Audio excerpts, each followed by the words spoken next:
प्रिय विद्यार्थियों, कैसे हैं आप लोग। आज के वीडियो में हम क्लास 12 बायोलॉजी चैप्टर 1 पुष्पी पादपों में लैंगिक जनन चैप्टर का एक मोस्ट इंपॉर्टेंट टॉपिक को क्लियर करने वाले हैं। तो आज के वीडियो में हम पुष्प की संरचना को पढ़ेंगे।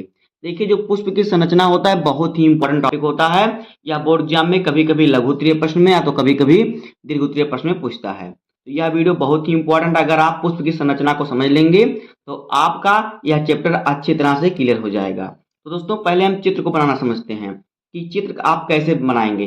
जब आप चित्र को समझ जाएंगे तो आप इस पुष्प को भी समझ जाएंगे। तो पहले हम चित्र को बनाते हैं। आइए, कैसे चित्र आपको बनाना है। देखिए, चित्र बनाते समय आपको ध्यान देना है इसमें कौन कौन सी चीजें होती हैं। तो देखिए, शुरुआत आपको कहाँ से करना है। पहले आपको बनाना है पुष्प आसन। तो देखिए, पुष्प आसन कैसे होता है। यहाँ पे देखिए, इस प्रकार से आपको बनाना है पुष्प आसन,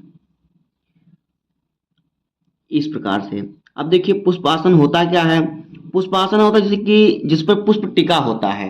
देखिए, ऋषियों मुनियों का आसन होता था ना, जिस पे वो बैठते थे, उसी प्रकार से पुष्प का आसन होता है जिस पर पुष्प टिका होता है। तो ये हमारा पुष्पासन हो जाएगा। उसके बाद देखिए, आपको क्या बनाना है। उस पर आपको बनाना है बाह्य दल। तो देखिए, बाह्य दल किस प्रकार से होता है। जो बाहर इस प्रकार देखिए पत्ती की नुमा होता है। आप किसी पेड़ पौधे में देखेंगे तो इस प्रकार से आपको पत्ती की नुमा दिखेगा, जो कि होता है बाह्य दल, इस प्रकार से। इतना आप बना लेंगे। उसके बाद देखिए, आपको बनाना है, यहाँ पे देखिए, आपको बनाना है क्या, वर्तिकाग्र। वर्तिका और वर्तिकाग्र बनाना है। तो यहाँ से देखिए, इस प्रकार से आपका यहाँ पे हो जाएगा अंडाशय, और अंडाशय ये ऊपर जाके यहाँ पे बन जाएगा ये, इस प्रकार देखिए, यहाँ पे बन जाएगा वर्तिकाग्र। और यहाँ से देखिए, यही ऊपर होके इस प्रकार से जाएगा, इस प्रकार से। तो ये बीच वाला हमारा ये हमारा हो गया वर्तिकाग्र, और ये हो गया बीच वाला वर्तिका। उसके बाद देखिए, आपको क्या बनाना है। यहाँ पे देखिए, आपको बनाना है, इसमें देखिए जो पंखुड़ी होती है, पुंकेसर होता है, उसको बनाना है। तो यहाँ से हमारा देखिए इस प्रकार से निकलेगा। इस प्रकार से आपको एक यहाँ पे कर देना है, एक यहाँ पे कर देना है, और इस तरफ भी इसी प्रकार से कर देना है आपको। एक यहाँ पे कर देना है, और फिर एक आपको इस प्रकार से यहाँ पे आपको कर देना है। इसी प्रकार से आपको बनाना है। उसके बाद देखिए, अब हम इसको थोड़ा सही तरीके से बना लेते हैं। तो ये हमारा इस प्रकार से हो जाएगा, और ये इस प्रकार से हमारा ये इधर हो जाएगा, और इधर भी हम इसी प्रकार से करेंगे, और फिर यहाँ से हम निकालेंगे इसको, इस प्रकार से इधर हम कर देंगे, और ऊपर भी हमारा इसी प्रकार से हो जाएगा। तो ये हमारा बन जाएगा क्या, पुष्प हमारा बन जाएगा। अब देखिए, पुष्प में जो ये भाग है, ये क्या है, ये होता है अंडाशय, और इसमें क्या होते हैं, अंडाणु होते हैं। इसमें क्या होते हैं, अंडाणु होते हैं। अगर आप चाहें तो इसको सेट भी कर सकते हैं, सेट कर देंगे तो आपका ज़्यादा अच्छा लगेगा। अगर मैं सेट करूँगा तो वीडियो ज़्यादा लंबा हो जाएगा, इसलिए मैं अब आपको यहाँ पे दर्शा देता हूँ इसमें कौन सी चीज़ें क्या क्या हैं। यहाँ पे देखिए, इस प्रकार से इसका जो होगा वर्तिकाग्र, जो होगा वर्तिकाग्र होगा। अब देखिए, ये जो हमारा है, यहाँ पे देखिए जिस पर पुष्प टिका हुआ है, ये क्या है, ये है पुष्पासन। ये पुष्पासन हो जाएगा। उसके बाद देखिए, ये जो हमारा है पत्ती की तरह जो है, ये क्या है, ये है बाह्य दल। क्या है, बाह्य दल। तो ये हो जाएगा बाह्य दल। उसके बाद आगे देखिए, आगे यहाँ पे देखिए हमारा क्या है, ये जो हमारा है यहाँ पे देखिए, ये क्या है, ये जो है, ये क्या है, ये है पुंकेसर। क्या है, पुंकेसर है ये, पुंकेसर। अब देखिए, पुंकेसर में क्या क्या होते हैं। पुंकेसर में परागकोश और फिर तंतु होते हैं। क्या होते हैं, देखिए परागकोश और तंतु मिलकर पुंकेसर बनाते हैं। पराग कोश और फिर क्या, तंतु। तो इस प्रकार से ये हमारे हो जाएंगे। उसके बाद ये देखिए क्या है, ये हमारा जो है, ये क्या है, ये है अंडाशय। क्या है, जिसे आप यहाँ पे देखिए, ये अंडाशय, इसमें जो छोटे छोटे आपको दिख रहे हैं ये अंडाणु हैं। ये क्या है, यहाँ पे लिख देता हूँ अंडाशय। ये अंडाशय हो गया। फिर आगे देखिए, एक एक चीजों को आपको ध्यान से समझते हुए चलना है। और यहाँ पे देखिए, ये जो है ये क्या है, ये है दल, ये है दल, दल ये है। और देखिए यहाँ पे देखिए, ये जो है बीच वाला, ये क्या है, जो बीच वाला ये है वर्तिका। ये जो बीच वाला ये क्या है, ये है वर्तिका। और फिर इसके ऊपर का जो भाग है, ये है वर्तिकाग्र। ये जो भाग है, ये वर्तिकाग्र है। ये वाला भाग क्या है, वर्तिकाग्र है।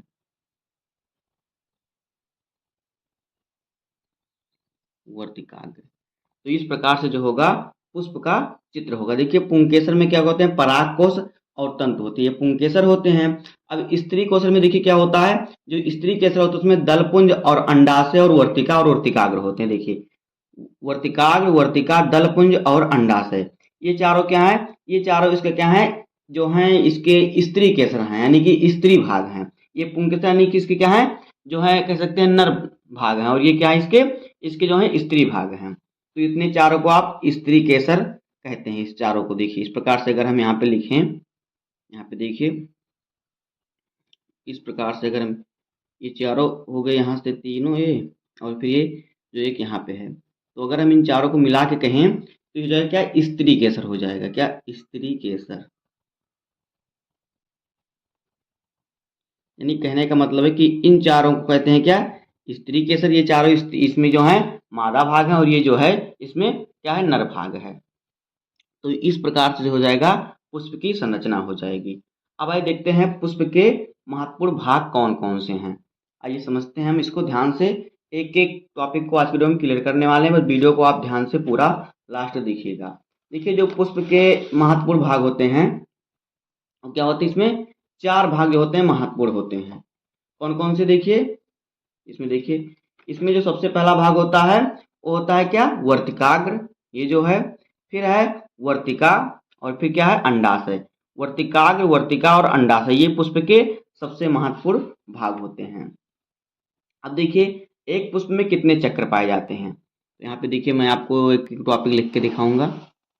देखिए एक पुष्प में कितने चक्र पाए जाते हैं, तो यहाँ पे देखिए आप लिखेंगे कि एक पुष्प में, एक पुष्प में कितने चक्र पाए जाते हैं, एक पुष्प में चार चक्र पाए जाते हैं। चार चक्र पाए जाते हैं। कितने चक्र पाए जाते हैं, एक पुष्प में चार चक्र पाए जाते हैं। देखिए इसमें पहला हमारा क्या हो जाएगा, और दूसरा, यहाँ पे हमारा हो जाएगा तीसरा, और यहाँ पे हो जाएगा चौथा। तो देखिए इसमें कौन कौन से चक्र पाए जाते हैं, जो पुष्प होता है पुष्प में चार चक्र पाए जाते हैं। तो पहला इसमें होता है, देखिए क्या होता है, बाह्य दल पुंज। पहला क्या होता है, यहाँ पे देखिए पहला होता है बाह्य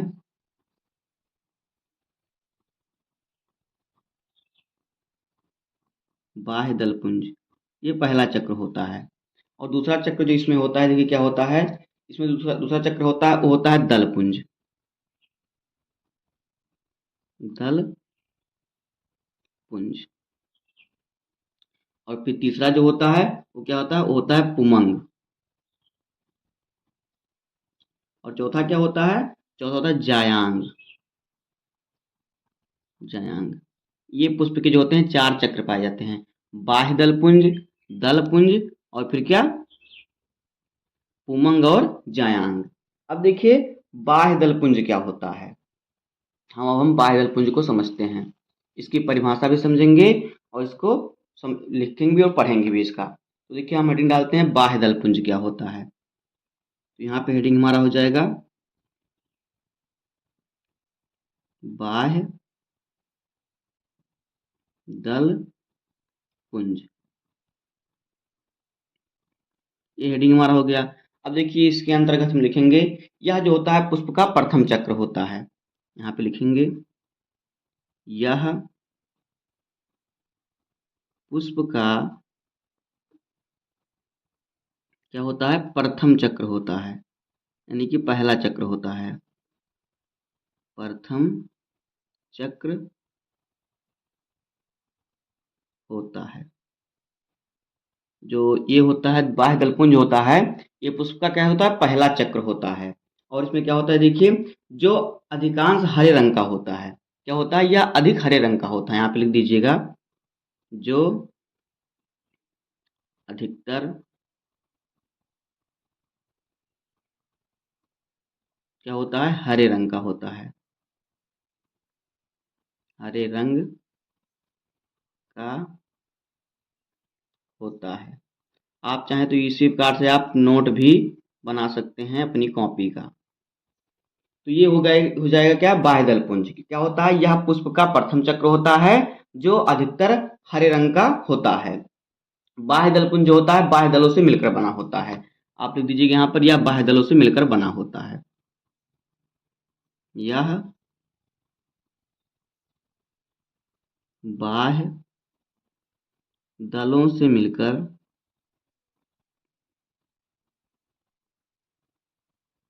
मिलकर क्या होता है, बना होता है।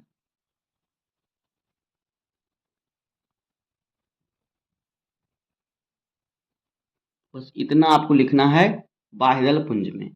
उसके बाद देखिए आगे आपका क्या है, तो आपको बाह्य दल पुंज समझ में आ गया होगा कि यह पुष्प का जो होता है प्रथम चक्र होता है, जो अधिकतर हरे रंग का होता है, और यह बाह्य दलों से मिलकर क्या होता है, बना होता है।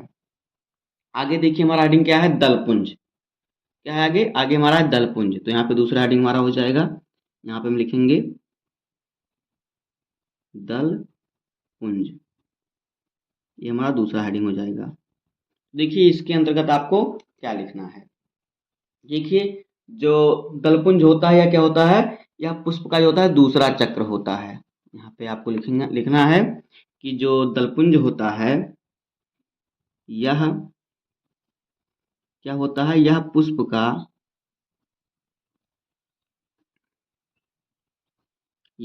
का क्या होता है, दूसरा चक्र होता है। यह पुष्प का दूसरा चक्र होता है। और फिर क्या होता है इसमें देखिए, जो अनेक दलों से मिलकर बना होता है, जो अनेक क्या होता है, दलों से मिलकर क्या होता है, बना होता है। दलों से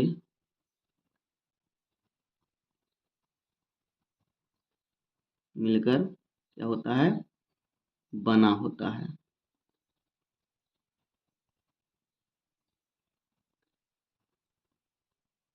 इतना आपको लिखना है। आप इसमें थोड़ा और भी लिख सकते हैं कि इसका जो कार्य होता है, परागकण में कीटों को अपनी ओर आकर्षित करना होता है। आप लिख दीजिएगा, इसका कार्य होता है कीटों को आकर्षित करना। इसका कार्य क्या होता है, कीटों को आकर्षित करना होता है।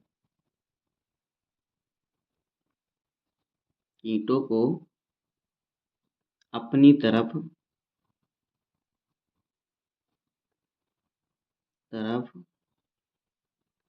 आकर्षित करना होता है, जब परागण होता है तब आकर्षित करना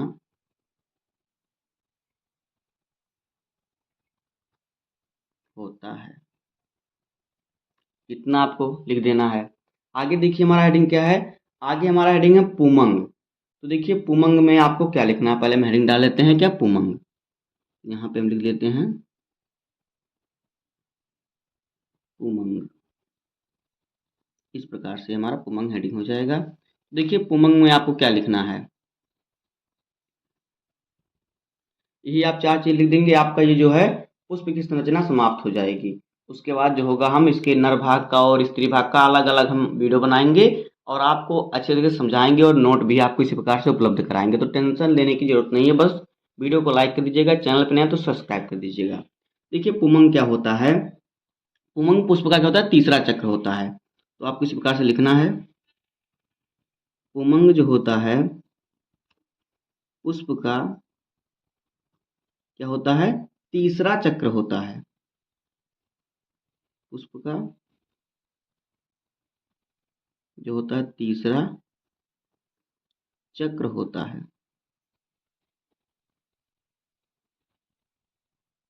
तीसरा चक्र होता है। इसमें क्या होता है, यह क्या होता है, एक या एक से अधिक पुंकेसरों से मिलकर बना होता है। यह एक या एक भी हो सकते हैं और एक से अधिक भी हो सकते हैं। एक या एक से अधिक, एक से अधिक क्या होता है, पुंकेसरों से मिलकर बना होता है। पुंकेसरों से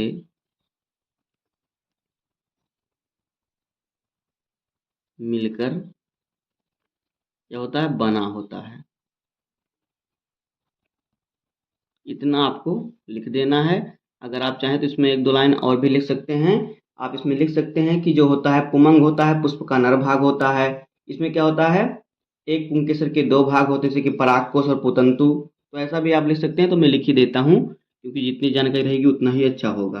तो देखिए, जो पुमंग होता है आपको लिखना है। पुमंग क्या होता है, पुमंग पुष्प का नर भाग होता है।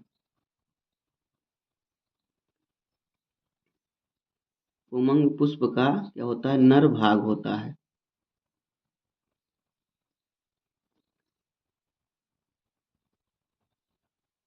नर भाग होता है। और क्या होता है इसमें, देखिए जो ये होता है, एक पुंकेसर के इसमें दो भाग होते हैं। आप देख सकते हैं, एक पुंकेसर के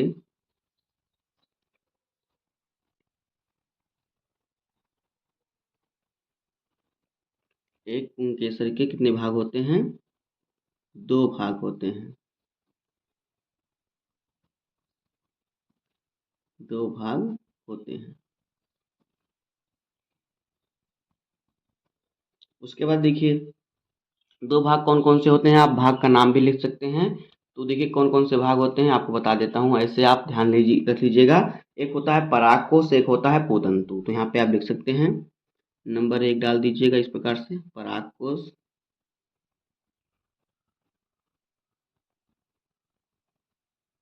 और दूसरा क्या होता है, पुतंतु। पुतंतु ये जो होता है क्या होता है, पुमंग की। और वहां से इस प्रकार से आप पुमंग के बारे में लिखेंगे। सबसे बेहतर तरीका यही है लिखने का, और फिर पढ़ने का और समझने का भी। उसके बाद देखिए हमारा क्या है, जयांग। क्या है, इसके बाद हमारा है जयांग। तो जयांग जो होता है क्या होता है, पुष्प का ये चौथा चक्र होता है। क्या होता है, ये पुष्प का चौथा क्या होता है, चक्र होता है। और फिर इसे आखिरी चक्र भी कहा जाता है पुष्प का। तो यहाँ पे देखिए हम हेडिंग डालेंगे जयांग। हेडिंग हमारा हो जाएगा जयांग। इसमें आप लिखेंगे कि जो जयांग होता है, यह पुष्प का चौथावा आखिरी चक्र होता है। यह पुष्प का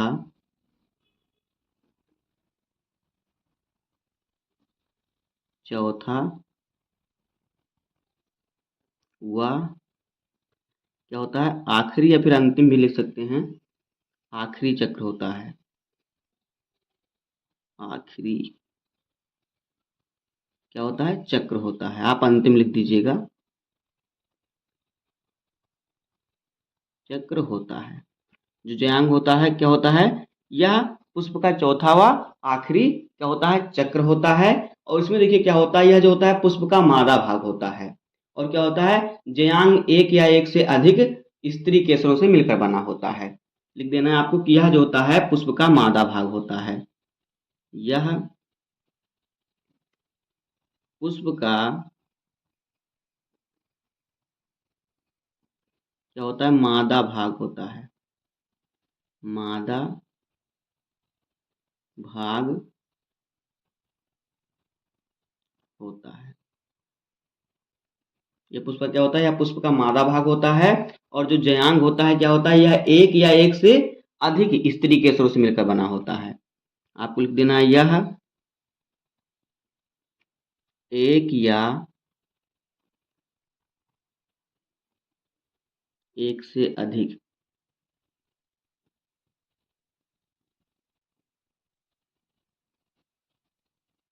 इससे स्त्री के स्वरों से मिलकर बना होता है।